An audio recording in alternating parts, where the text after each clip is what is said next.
Sa ating pagpapatuloy sa ating today's vlog is about sa percentage ng ating loan na kailangan natin i-avail sa dalawang ahensya ng SSS at saka Pag-ibig.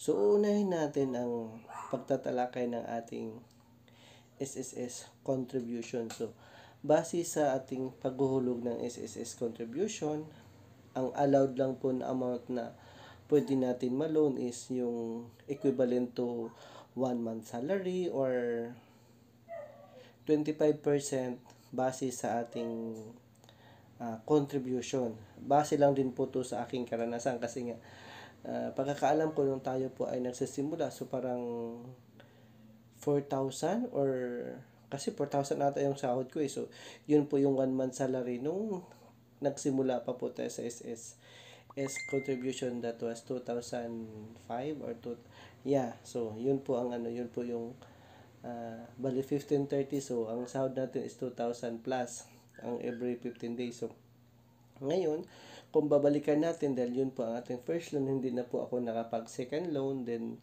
ngayon naman, binabase ko na lang yung ating contribution, which is 166,700 plus. Tapos, ang naka-indicate na amount na pwede nating i-loan is only 40,000 pesos loanable amount.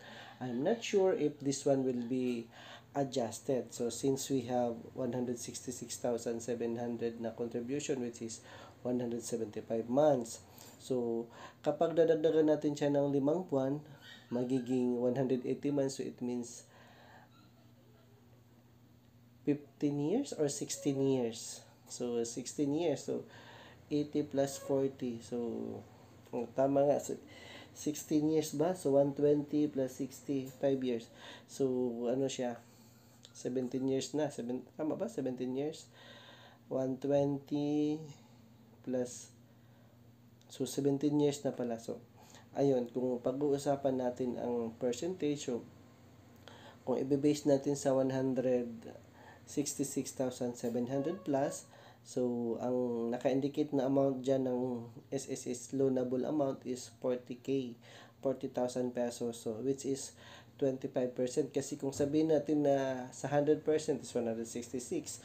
Kung sabihin natin na 50%, so sa 166, sa 100 is 50, sa 66 is 33. So, it means 83,000. So, kung halimbawa naman na 75, so, nasa ano siya, mga 110 or 120. So, ganun ang mangyayari kung tayo ay maglo-loan sa base sa percentage at saka sa ating contribution.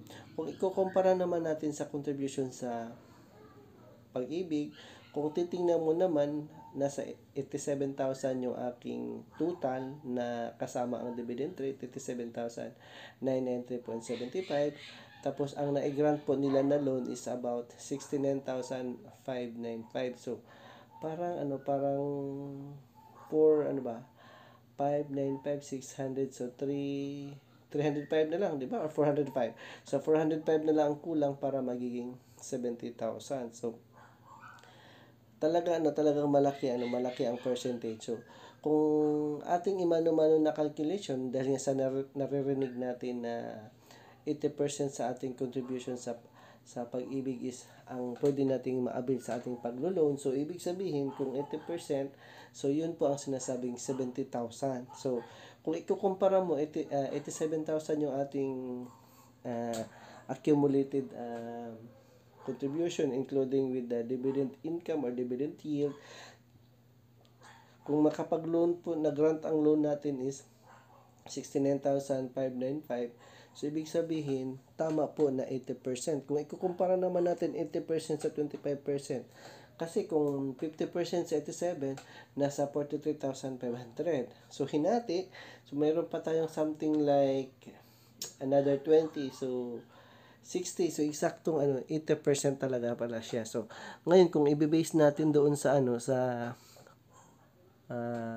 SSS contribution, which is 25%. So, kung titingnan natin, 166, pero ang loanable natin is lang, tawag dito, 40. So, I-times 2 natin, 50%, magiging 80%. So, kung halimbawa, 50% yun. Kung 80% natin sa 166, magiging 120, di ba? So, ayun.